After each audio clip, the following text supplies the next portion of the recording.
This podcast is sponsored by nobody. Hey dudes, welcome to Splat from the Past, the only 80s themed horror and sci-fi show where things can get totally radical. Now today, I will be welcoming back my good friend Anastasia Washington, one of the funniest girls out in LA. I'm having her back on the show today.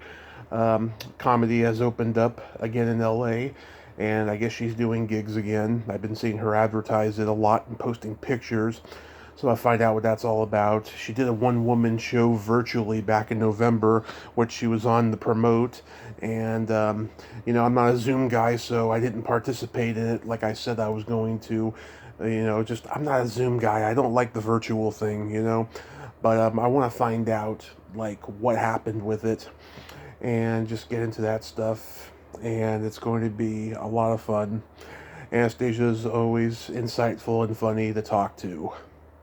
So, here is my new interview with Anastasia Washington.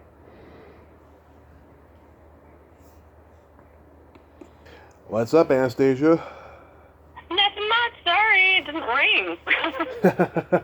I know, I didn't hear it ring, it just went straight to voicemail. That's so strange. I have no idea why that happened, but I'm here. Oh! Yeah. Are you fully vaccinated? I am. Good. I had. And it wasn't too bad, so I was good. Yeah, both times. The first 24 hours, I was feeling very shaky, and I had to wear pajamas in the heat because it was starting to get hot by those times, and I just felt really weird. And I'm glad I did it though. Yeah, I think I think everyone should do it. Yeah. I respect people, but I think everyone should do it. And yeah, I didn't have any reaction the first shot. The second shot, I was fine during the day, and then I went to sleep, and I woke up, and everything hurt. I was I was the sorest I've ever been in my life. It was like somebody hit me with a car or something. It was horrible.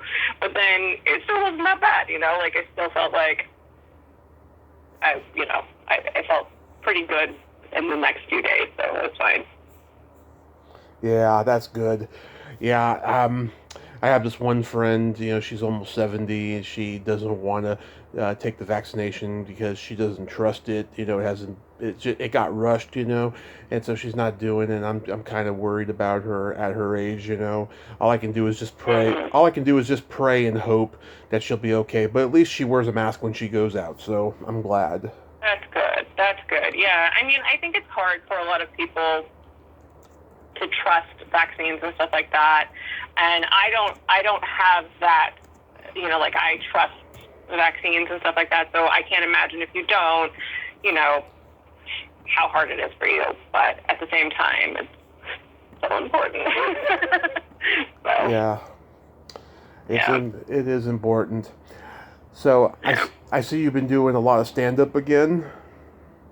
I have, yeah. And I did.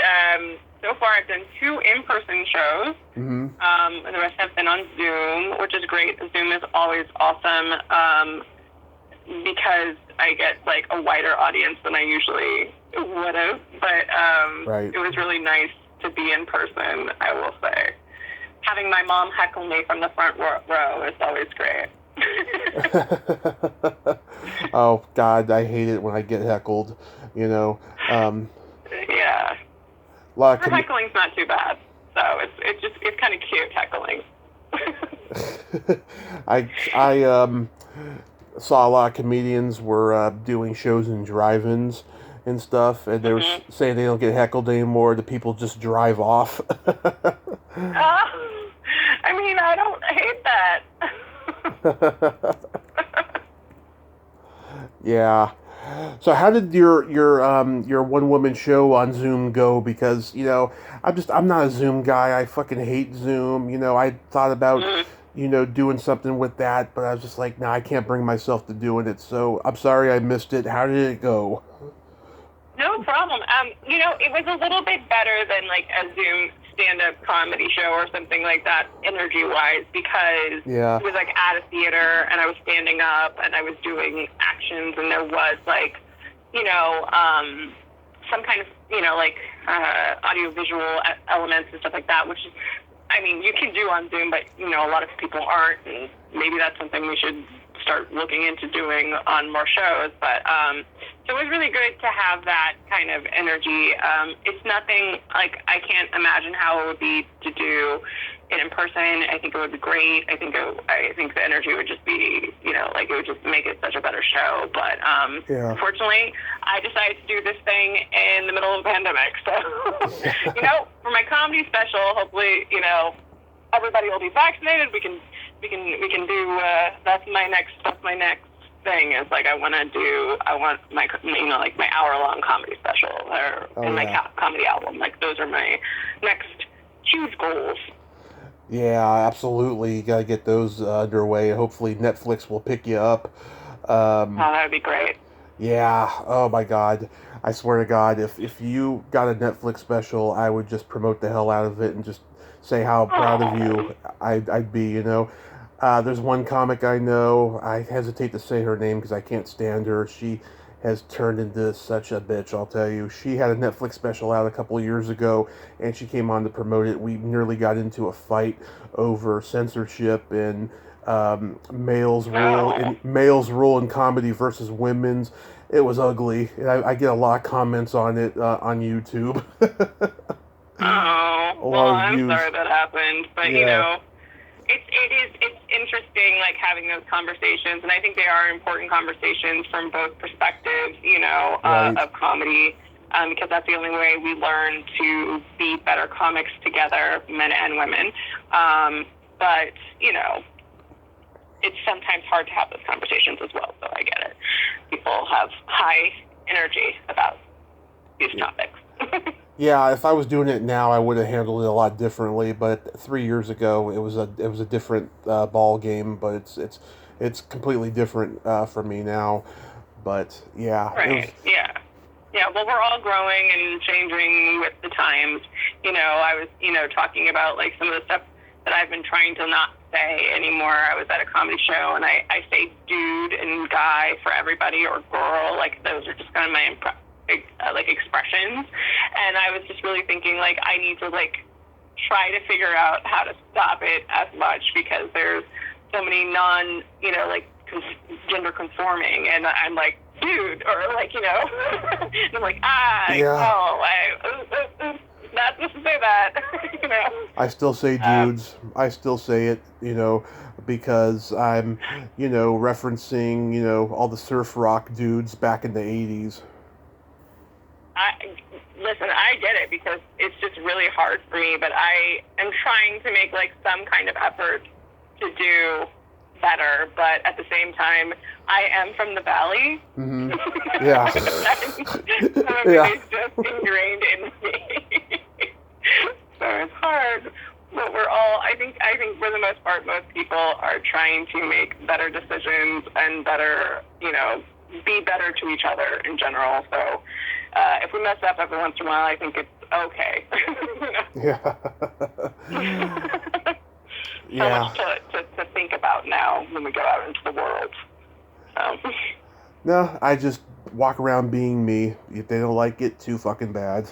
That's also great. That's also great to have, like, a confidence about, you know, and just be like, this is who I am.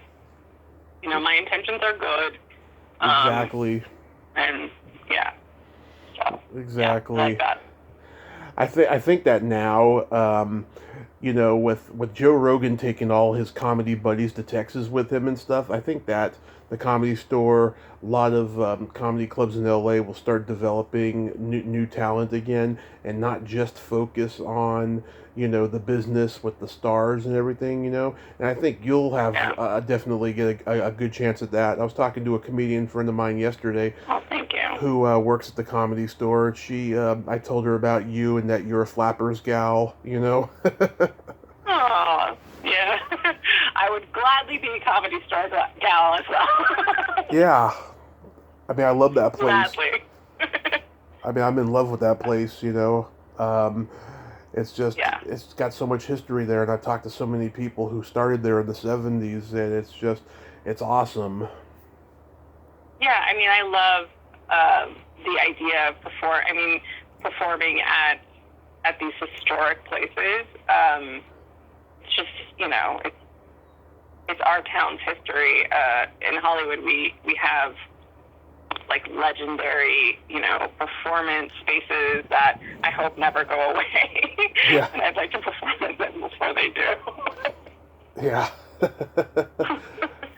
Not that the comedy store is going anywhere, but just like I've seen like the city change so much in the last year, like things that we thought that were always going to be like staples in the comedy community, and like restaurants that everyone went to, and you would see all your comedy buddies or you'd see comedy legends, like, and now they're gone. Those places like Cafe 101. They'll be back. I hope so, because that, like, I don't get upset that much about like different places, but that was my place. Like after my like UCB shows, I would go there, and it would just, so hopefully they'll come back, because that was just like where every comedian like chilled, Mm-hmm. So. What's an open mic show like at the UCB?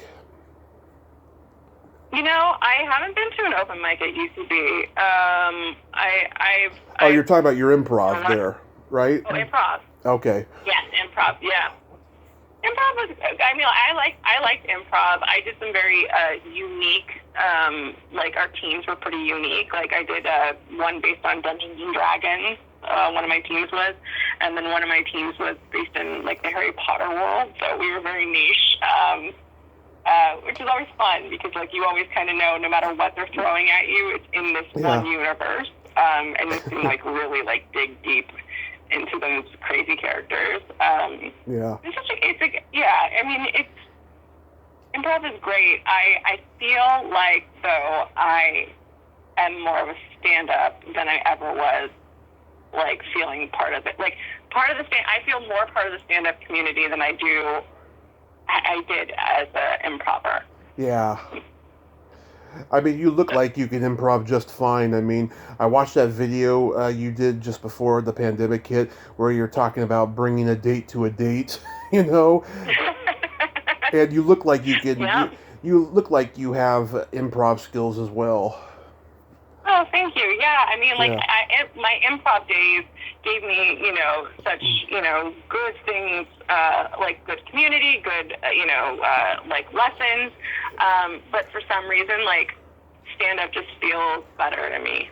I love sketch, too. I've been, doing some more sketch stuff during the pandemic. I joined the Color Collective, which is a sketched comedy show that's once a month, and it's been really fun, like, to just get into characters and dress up and, like, figure out what this, like, like, what do I have in my house because we're in quarantine? Like, what can we, what can we do? And now, stuff is opening up, so it'll be a little bit different, but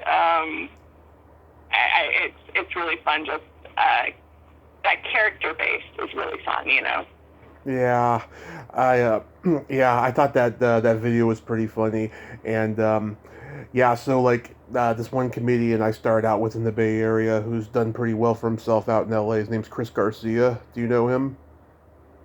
I've heard, yeah. Yeah, so he was doing open mic at the UCB in 2016, and he got to audition for Saturday Night Live from it. He was the guy who's running the UCB, or whoever came up to him and said, we're having a Saturday Night Live audition, and it would be great if you did one of those characters that you just did in your stand-up. And he's like, I'll think about it. And he thought about it, and he's like, all right, I'll go. And he was under a lot of pressure. He had to do all these characters really fast and stuff. And Lorne Michaels gave him the okay to come to New York and audition for the suits. And he didn't get in, but he said it was the most amazing experience of his life, because at least he got to do it. That's amazing. Yeah, like I mean, that's the dream. That's the dream. Actually, my dream is like to like be in Living Color, but that's a canceled show. So. Oh my God. Let's talk in Living Color. What were your favorite skits on there? was always like Homie the Clown, and I loved the Fire like Marshall, but that was because I was a kid. Now I feel like I'm rewatching some of the stuff, you know, like, and I'm just like I remember In Living Color did this song when Whitney and Bobby Brown got together, and it was just like Take Your Babies Tonight or something, and it was brilliant. It was absolutely underrated and brilliant. So yeah, I don't know. I like the musical comedy too. I wanna even explore that more in my own stuff. Yeah, I just saw something I had forgotten all about. I hadn't seen it in years, where Tommy Davidson is doing "You Can't Touch This" with MC Hammer, and his clothes are so baggy he gets caught in his own clothes. He's like, "Hey guys, help me, help me!" And he falls off the stage, and then when he comes back up, the clothes are like over his head, and you can see his underwear. Oh my god! Yeah, I was cracking up. Yeah, that was great. Great. Yeah, I think I've been watching a lot of the, like, you know, like the comedy of my childhood and stuff like that. Like Mad TV is now on HBO Max, so I've been rewatching some of that. And it's weird because like I know I watched Mad TV from the beginning, but like the most I remember the best ones were like right smack dab in the middle, like you know. God, like Bobby Lee. Every time I go to the Comedy Store, he's on stage just killing with his just inappropriate humor. I love it. I love it. I just saw him. He was just on. Oh my God, he was on that cake show. Nailed it. I was like, oh, look at Bobby Lee, you know, being on some, you know, hoity-toity cake show. He was hilarious on it. Yeah, I loved Bobby Lee, like on Mad TV, and I didn't even realize, like, looking back, I was like, when did Jordan Peele and you know, Michael Key come on? And it wasn't until, like, 5th season, 4th, something like that. Yeah. And yet that is Mad TV to me. Like, they are Mad TV. And then, like, even, what's his name, McDonald? Norm MacDonald. Yes. Yeah. Yeah, he didn't come on until, like, 5th season either. It's crazy. He was great on Saturday Night Live. Just hilariously funny. You know, Mariah Carey's got a new Christmas CD. Happy birthday, Jesus. I hope you like crap. I remember that segment. Yeah. Jim Carrey, he used to play that overly confident gay guy on Living Color. He became, you know, Ace Ventura a little bit later, you know, the same type of idea. Yeah, I used to love that character he played. Oh God, what was that one? Oh yeah, he's Mr. Rogers and he's a pervert. Yeah. But my favorite Mr. Rogers impression will always be Mr. Robinson. Eddie Murphy. Eddie Murphy. And I think my favorite when I was a kid was the one where he was selling a Cabbage Patch doll to people, but he was just like finding old dolls and then putting cabbage on top of their head. Yeah, I remember that. I don't know, as a kid I was like, that is the most hilarious thing I've ever heard in my life. The black market baby one always kills me. Yes, I mean, all Eddie Murphy on SNL is just like, it's just classic. It's just what I like. That was the birth of my like comedy like interest, you know. Yeah, he was. That and Mad TV. He was a saving grace. Yeah, after the Not Ready for Primetime players left, he was a saving grace for what was otherwise an abysmal writing staff. You know, I mean, everyone on that show was talented, you know, but Eddie really kind of saved it. I remember one time, Brandon Tartikoff hosted the show. He was the head of NBC. He hosted the show, and he's sitting at his desk, and he gets the ring that Eddie Murphy's coming in to see him, right? He gets up, he's wearing this black leather outfit, and then Eddie comes in, they're wearing the exact same outfit, and he's like, Eddie, my man, and Eddie's trying so hard not to laugh in that scene. It was great. I love watching the moments break. Yeah. Oh, I love it too. That happened an awful lot. Yeah. And then Yeah. Well, it's hard. I mean, I get it. Like, sometimes I'm up there and I'm like, how do I, like, say this with a straight face? And then there's times that you just cannot, you know? You're just like, I can't. I'm going to laugh at this. yeah. Yeah. I got to interview the first female writer of Saturday Night Live, Ann Beats, last summer. She just died a month ago.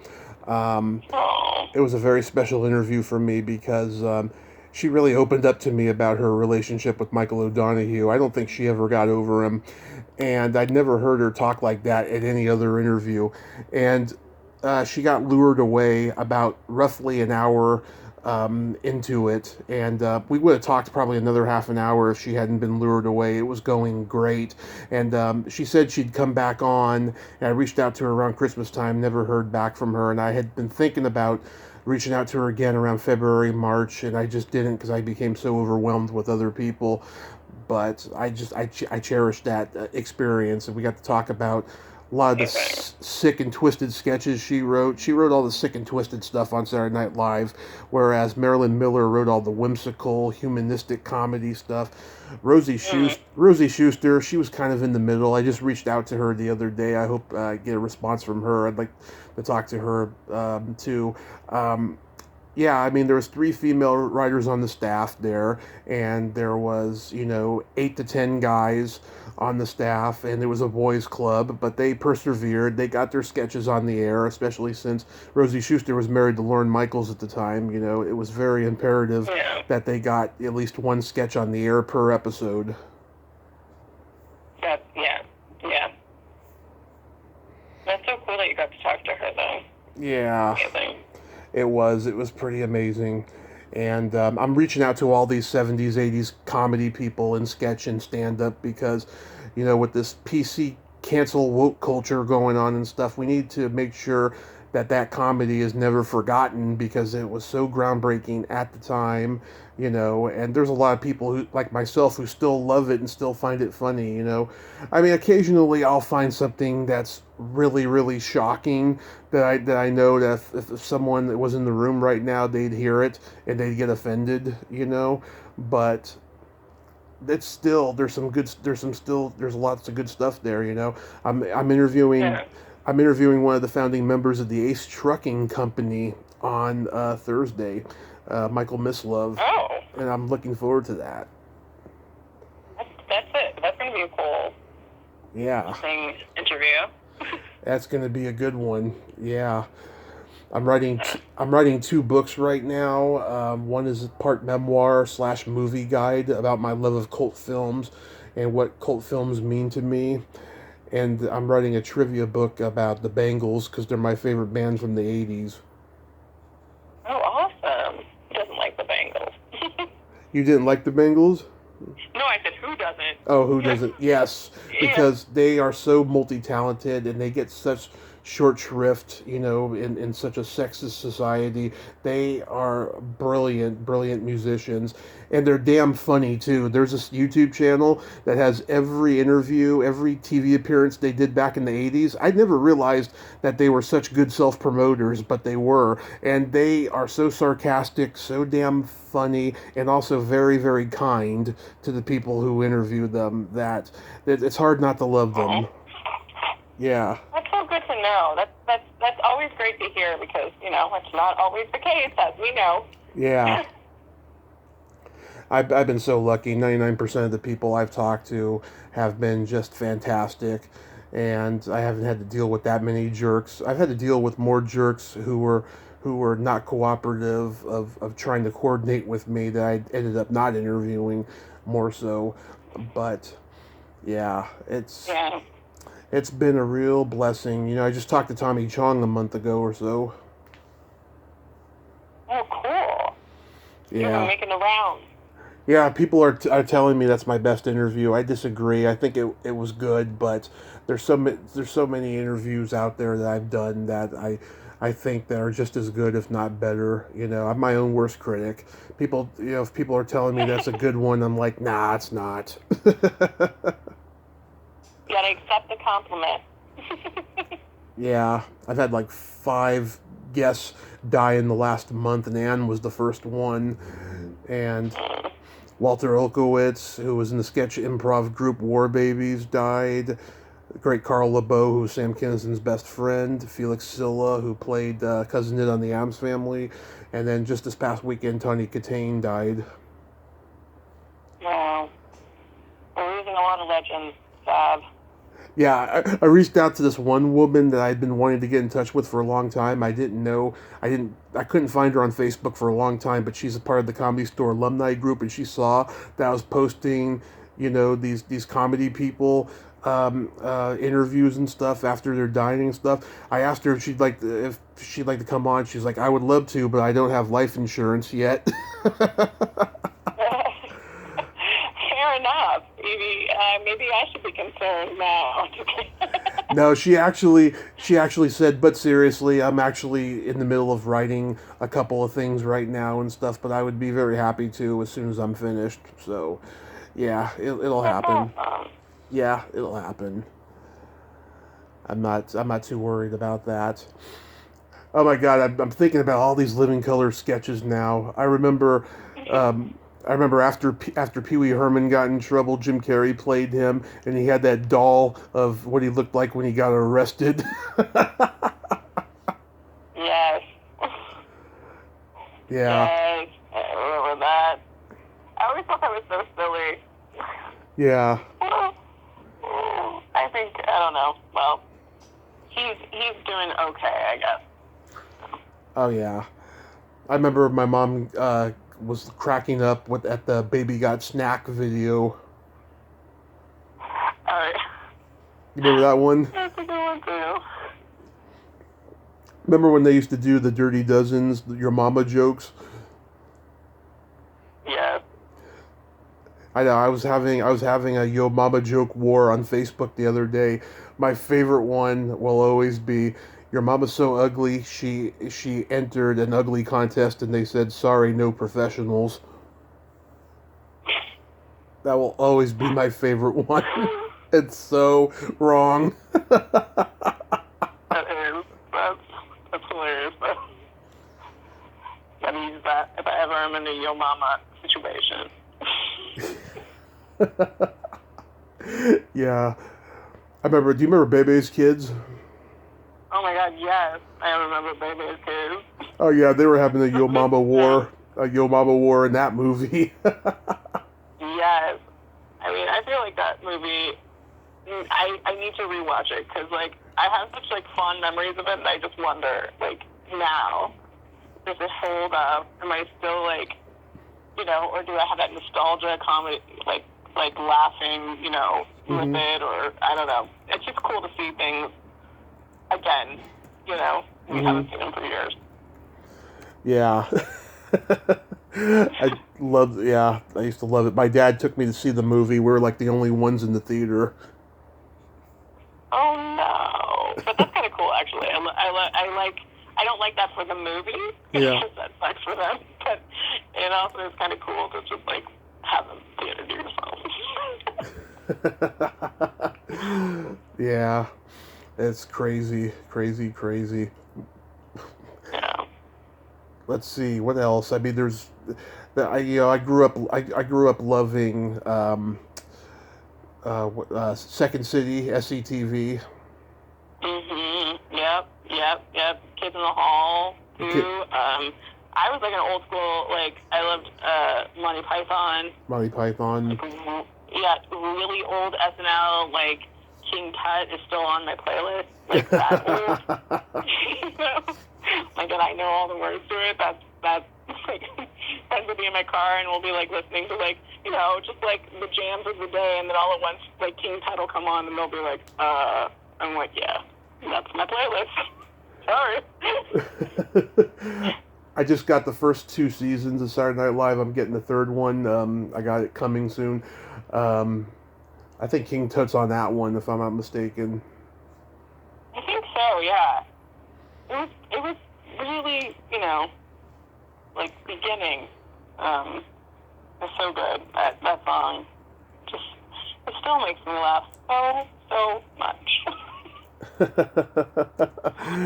Yeah. That first season of Saturday Night Live, they were having trouble trying to put on a really good show. They had Jim Henson do Muppet stuff on there. They had Albert Brooks do all these short films. They had Andy Kaufman do comedy on there and stuff. It wasn't until the second season, after Chevy Chase left and Bill Murray came on, the show became what it's become. Really, it became a little less like, I hate to say like laughing, because it wasn't like laughing at all, but they gave so much in that first season that it just became less is more. Yeah.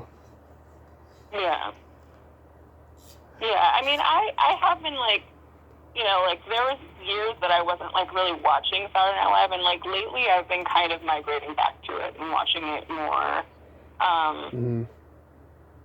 And along with watching, like I'm rewatching, Mad TV and stuff like that. Just rewatched The Chappelle Show, and before that I watched Key and Peele again. It's cool to see how comedy is evolving, like where we came from and things that are still classic, things that don't hold up, and then also like watching the new stuff and going, okay, this is where we're at, like this is what we're doing now. Mm-hmm. It's so important for a comedian to take all the different areas and just like keep up to date with that. Yeah, it's crazy. Yeah. That's all I can say. It's crazy. Comedy is always becoming a reflection of the time, so we gotta keep up. Or try. Yeah, I know, because when I hear different things from like the 70s and the 80s and stuff, I was like, yeah, that's comedy of its time. Talking. Mm-hmm. About Nixon and Watergate, and then the Challenger explosion in the mid '80s, and just different things, and it's very difficult to make serious things funny, but I admire the people who can. Yeah. I mean, if done right, it can really be powerful, like a powerful message about whatever serious topic they're doing. They can start really good discussions and stuff, but it is a very difficult thing to tackle. So I get it. Yeah. Did you know that there is a form of sexual foreplay that's based on the Klingon hand gesture? No, but when you think about it, it makes sense. Right. Like most of the gestures in Star Trek kind of make sense as sexual foreplay. So. Yes.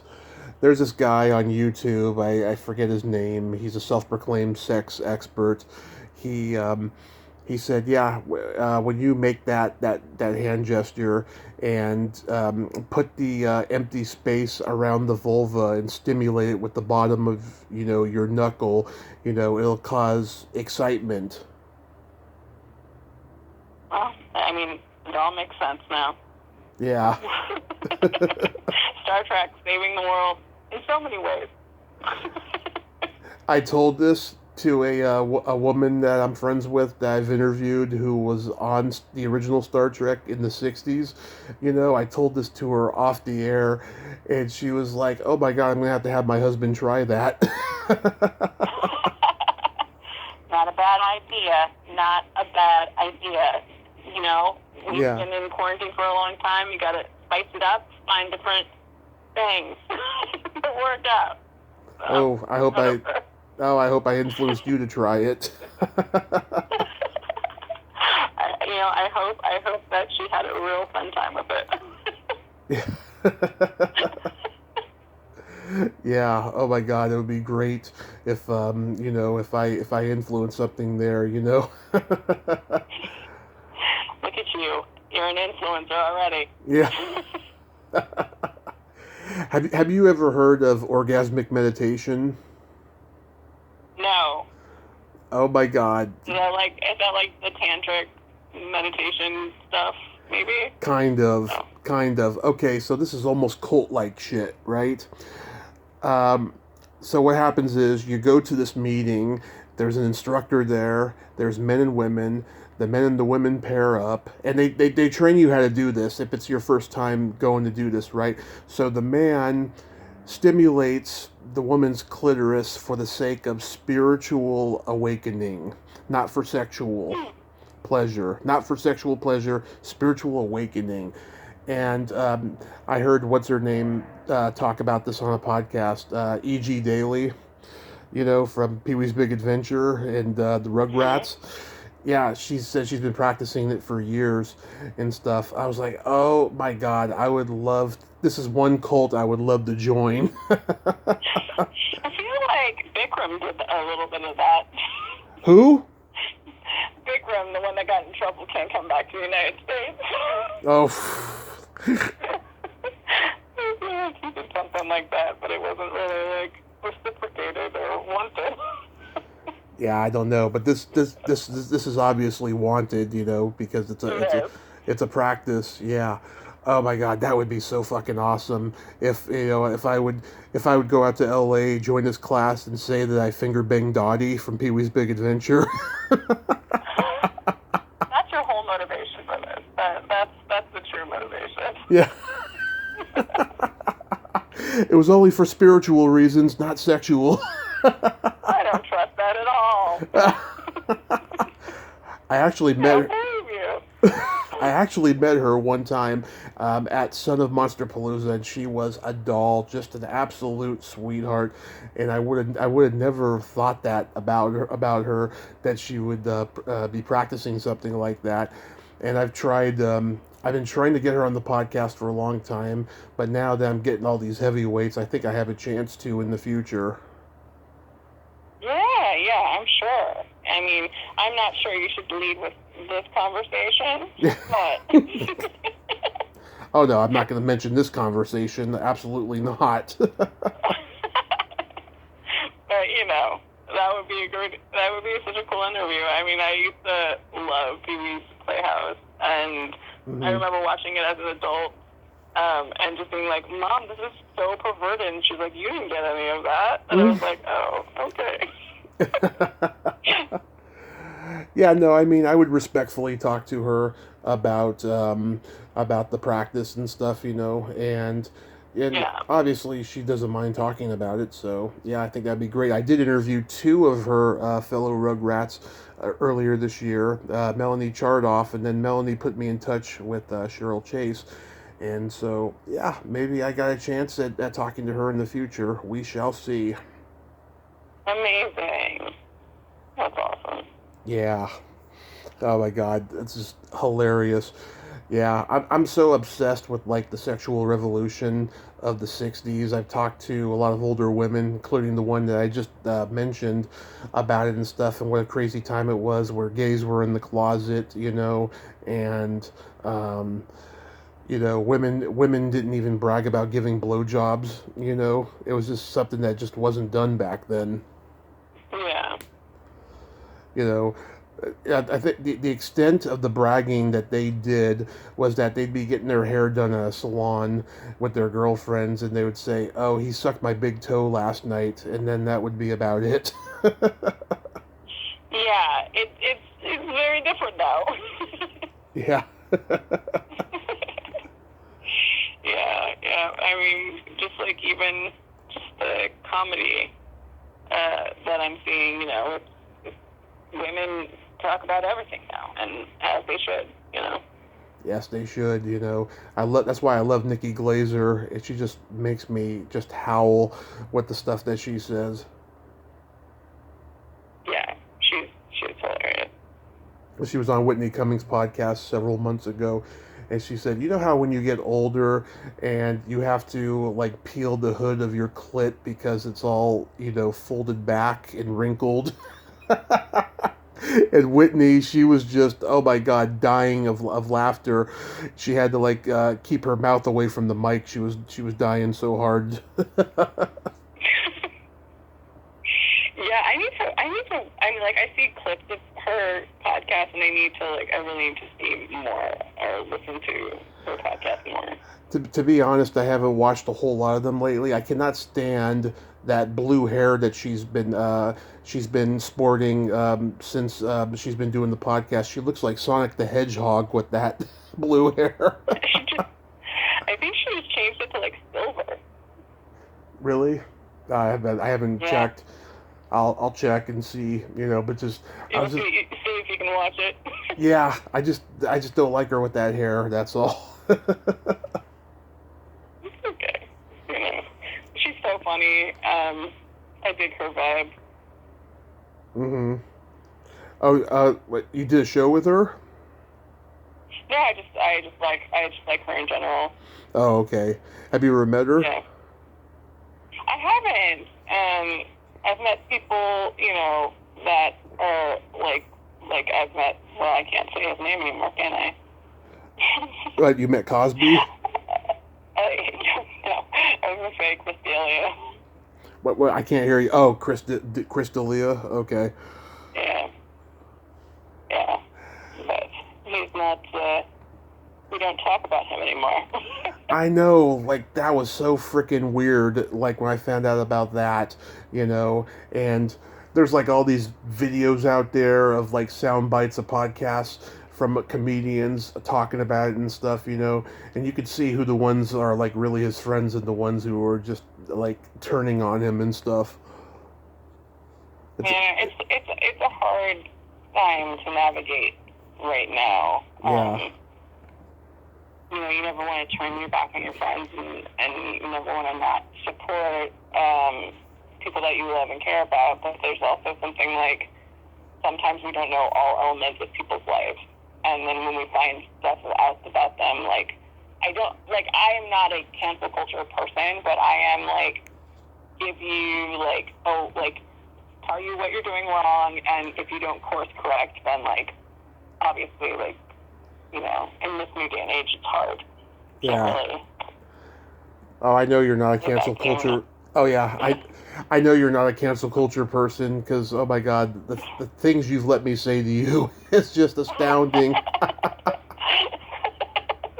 I try to, I like listening to people. I mean, I think the thing is that we're comedians because we care about people and we make these evaluations, not evaluations, but we make these observations, that's a better word, observations of people and how they are, and you can't really be shut off from people and listening to them and be a comedian. I don't know how, you've got to even make a joke about people, you have to know people. Yeah. In my opinion. Yeah, I mean, all comedians have this, thing about them that makes them who they are and why they're funny and stuff. Mm-hmm. What do you think it is with you, though? I mean, you've always seemed to me like a very grounded person. Oh, well, thank you for that. I don't know, I think, I was always a people pleaser as a kid. Yeah. And I think, when things would get tough, I would just try to find a way to make everything, fun. So that just, started as, a real, when I was really young, if people were fighting or something like that, I would tell jokes or I would tap dance or I would do, weird stuff. And I never quite completely and totally grew out of it, I guess. I mean, I don't tap dance in front of everybody anymore, but only some people. Yeah, I mean, I think with me, I grew up in a weird white trash kind of a family, and I mean, we weren't. I mean, my parents are not going to get Parents of the Year, but there was love in the family, but a lot of weird, crazy shit. And I have found out, so much about my family history that explains why I am who I am. and I quite frankly wish I didn't know it. I just rather go through life thinking I was the only one, like I was the not exactly the black sheep or the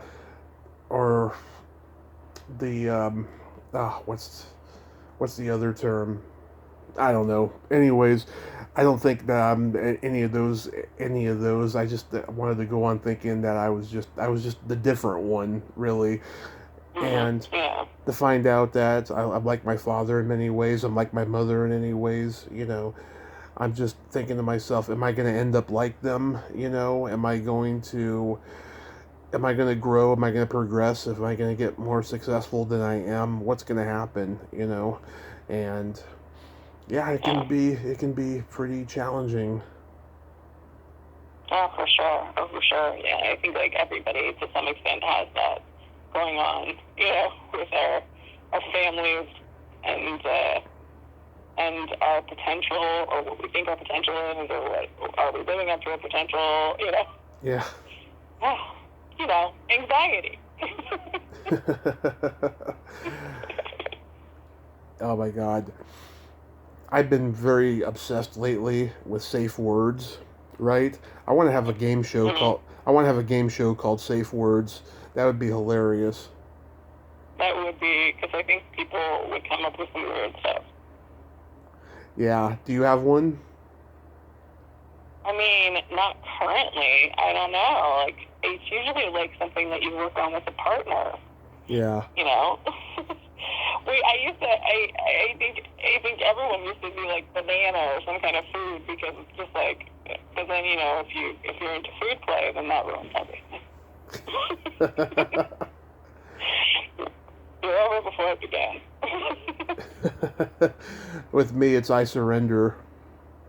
I surrender. See, that could also be, a positive in that situation. So. Yeah. So it's a big question. So like I feel like that would be a good show because you have to make sure that it can work in all circumstances. Yeah. Important. Very important. I was talking to somebody earlier about having quickies, Mm-hmm. And I used to love to have them in the movie theater, and like in the very back last row. And a lot of actors I talk to, they love having them like backstage, in the theater. And the ones from Canada, they love doing it in nature. Mm-hmm. They're big on the granola hiking thing, huh? Yeah, the granola hiking, exactly. Oh, interesting. Purely Canadian activity. Purely Canadian activity, yes. Did you ever have one in public? I mean, yeah. Like, I think movie theater for sure. Mm-hmm. I mean, I guess I might be Canadian too, in nature. I have a friend, she was having a quickie in nature one time, and I swear to God, the animals took her clothes away. Oh my gosh. Yeah. This was back in the 70s. Oh my god. Yeah. Insane.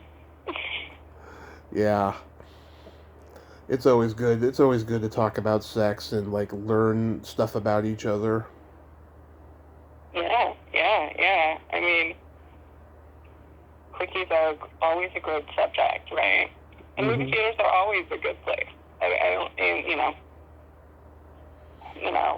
when there was movie theaters, I guess there's some coming back now.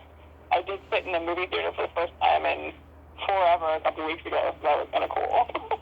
What'd you see? I actually went to a film festival. A film I helped produce was premiering at the festival at the Chinese theater, not the big one, but the smaller one next door. Mm-hmm. And it was really cool because I sat in a movie theater and watched something on a huge screen, which I haven't done in I don't know how long. So I was really excited to do that, and they really I think they were stressing about the amount of people there, but they did a really good job at like keeping everyone safe and distanced. And I know they were probably stressed the hell out, but they did a great job. That's good. Yeah, I haven't been to a movie since Thanksgiving of 2019. I went to go see. Well, actually, I saw two movies in one weekend. I saw It 2. I didn't like it as much as the first. And then the Won't You Be My Neighbor, Tom Hanks, or yeah, is that what it's called? Tom Hanks play Mr. Rogers. I didn't see that one. It's good. I mean, Tom Hanks plays Mr. Rogers to a T. And the funny thing is, it's not really about Mr. Rogers. It's about the guy who interviewed him and got to know him later in life more, and how Mr. Rogers changed his life. Oh, well, that's kind of interesting. It's really good, and the actress who plays Lady Aberlin in it is Maddie Corman. She's been on this show a bunch of times. She's a great lady. Oh, that's awesome. Yeah, we actually got to talk about it in 2019, a couple weeks after it came out and stuff, and she enjoyed doing the movie. She said it was the best experience she's had making a movie in many years, she said. Oh, she must be really nice. Oh, yeah, she is very nice. And, yeah, I'm just so lucky with the people I get to talk to. It's just, I'm at a loss for words about it. And I just remember, 10 years ago where I was at. I was just a drunk mess during that time. Well, it's so good that, like, things are really picking up and, it's finally happening in the way that you have been wanting it to. That's awesome. It's amazing. Such a blessing. It is. It's a real blessing. And it's only going to get better, as they say. Yeah, exactly. I like that way of thinking. I got jokes for you. Okay. Why is drinking cheap beer like going down on your sister? Ew, why? It tastes the same, but still there's something about it that just ain't right. Yeah, that would be accurate. How can you tell if a gas station worker just had sex? One of his fingers is clean.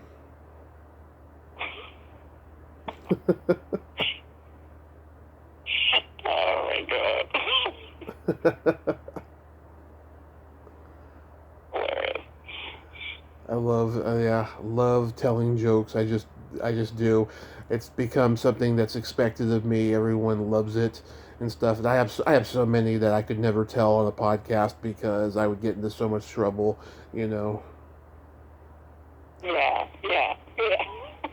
This day and age, yeah. Yeah, I've always been very careful with the jokes that I tell on podcasts and stuff. Yeah, my stepdad, who unfortunately passed on Halloween this past year, he he had a really dark sense of humor, and he really got me into jokes that it was really inspired me to write jokes and do stand-up, because he told me about jokes.com when I was 14 and the internet was just coming, and I would just go on there and I would just find hilarious shit that I would print out so I'd remember it and stuff. And a lot of kids at school did not share my sense of humor and stuff. That was like the beginning of our generation becoming woke, I think, in hindsight. Yeah, probably. starting to be. Yeah. Oh my God. I mean, once the internet became what it is, following 9/11, it's just, it reached a point of no return.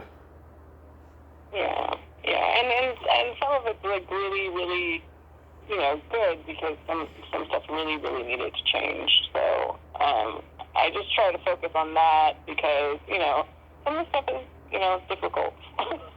Some of the honesty and some of the changes are difficult, but Yeah. I remember someone I know posted, she was watching Trading Places around Christmas time, and she was like, this movie is so racist and homophobic and misogynistic. I can't believe I liked this movie when I first saw it in the theater in 1983. It's like, oh, come on. Is Yeah, it? I mean, like I do that. I do a podcast called You Can't Do That Anymore, where we talk about like Yeah. films, and none of us are really big like into canceling any film, because I think there's something we can learn from whatever is problematic about it, whatever worked. But it is interesting to go back and see, like, even like the way, like, the place you are in life can like totally change how you're viewing a film. It's insane, like, Yeah. just your place in life, your mood, everything can change how you take a film, and your age, obviously, in the world. So it's very cool to revisit stuff. I've been on a revisiting kick, as I said before, because I'm just like, I want to see how I feel about things like this. How do I still laugh? Do I still, get it? Or, what was it about it that like was like so cool to me back then? Yeah. Did you like Howard Stern? And I haven't, my family is, or rather my sister is a huge Howard Stern fan, and I'm never like that into Howard Stern. Don't know why. Me and him don't like quite mesh. I mean, I do think that sometimes he's pretty damn funny, but for some reason, like, my sister and her husband like listen to him like nonstop. Like, they're on that like XM Howard station and all that. And I'm like, nah, I can't. I don't want to. He was my hero growing up and stuff, but there's some things I hear and I'm like, oh my god, he really needed to tone that down, because that was just uncalled for, certain things and stuff. But I love, like, he'd have freaks on there do things like, have orgasms on the air and stuff, which, I do occasionally on this podcast. Yeah, yeah. Yeah. I mean, like, I think he really obviously changed the industry, pushed the boundaries, and you've got to respect him for that. But there's some, like, things that, like, he said, and I'm just like, it's not my thing, But I do respect the empire that he built and the way that he pushed the limits for broadcasting and what you can broadcast, and, what kind of comedy you can tell. That's definitely, like, you got to be like, yeah, that's insane. That's amazing, Yeah, and don't worry, I would never do that to you, Anastasia. Well, thank you. Yeah. Yeah, no, I've done some pretty interesting podcasts where I'm talking to people who are just really freaky, and we just have a good time that way and stuff. And yeah, I mean, I think it's as much as a crazy time it is, it's also a good time to take a stand and be who you are as well. For sure. So, do you have any upcoming shows that you'd like to mention? Sure, yeah. Comedy Fringe just announced that I was their producer pick, so on May 22nd, that'll be a virtual Zoom show, and I don't currently have any schedule for in-person shows, but I am talking to people, so just check out my social media and stuff like that, because I'm booking stuff, here and there. It's coming. Yeah, well, I hope you get to do a lot more in-person stuff, and Thank you.